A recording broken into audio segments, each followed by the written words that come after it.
Hi everyone, for our Patrick Culture, we'll be talking about how Taylor Swift acts as a revolutionary artist and all-encompassing brand.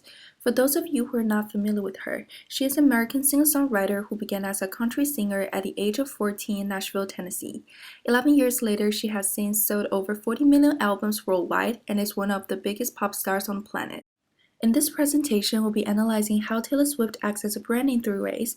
First, we'll look at how she represents her brand image in her music, specifically how her lyrics and genre have evolved over the years. Next, we'll explain how she uses social media to leverage her influence. Finally, we'll see how she utilizes strategic commercial partnerships to move past the status of artist and into the realm of a global brand of celebrity. Taylor Swift's earliest brand image was that of the sweet and unassuming country girl. She played to these strengths by writing and releasing anecdotal and country-influenced songs at the beginning of her career, such as Our Song in 2006, off of her debut self-titled album. The song used typical bluegrass lyrics and positioned her as a pioneer of a new style of regretful yet relatable breakup music. Her next album was a continuation of the country-inspired image. New singles from her 2008 album Fearless included You Belong With Me and Love Story, both of which played with similar themes from before but were more pop-influenced. This subtle change in direction helped her become the youngest artist of all time to have the highest-selling album of the year, selling 5.2 million copies at the age of 20.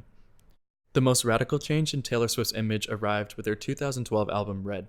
The lead single, I Knew You Were Trouble, ditched the acoustic sounds of her past work and used edgy electronic elements to solidify her transition from small-town country singer to global pop star.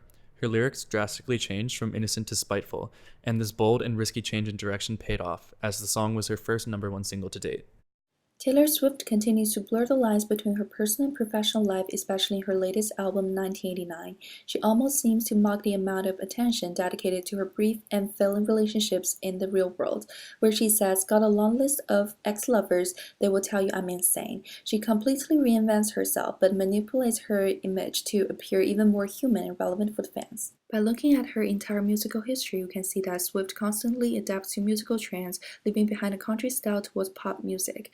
However, she always remains true to her image as a hopeless romantic, which helped her to keep loyal fans and gain a couple of million new ones. This evolution has helped her achieve constant increases in record sales despite an industry-wide decrease in sales over the past decade.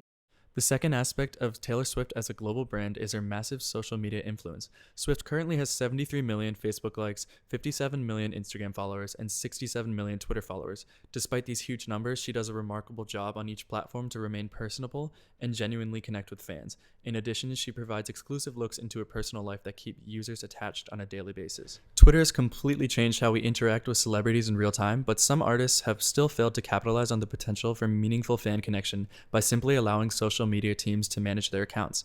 Swift is not one of those artists. She generates all of her own tweets, and she also leverages connections with celebrity friends such as Ed Sheeran, giving fans an insight on her real-world friendships with interactions such as this one through Twitter. Another typical type of image we can see on Taylor Swift's Twitter is simply a bunch of beautiful girls just hanging out, shopping, goofing around, taking selfies. It is reported that Swift and her friends have earned $102.5 million between them in 1 year. The more they posted on social media, the more they earned. There are more video sharings on Swift's Instagram than Twitter, where each of them gets more than 1 million likes and 4,000 comments. All of them are visually stunning and acoustically shocking, as a huge effort to promote her recent world tour concerts and music achievements. For example, after each concert, she will send an Instagram post to recap her collaborations with the guest performer and say thank you to the audience. Taylor Swift's use of Facebook is less personal than that of her Twitter and Instagram. It is more of a platform for her to advertise custom merchandise and corporate partnerships with companies such as Diet Coke and Cats. Regardless, it's still effective and creative managed.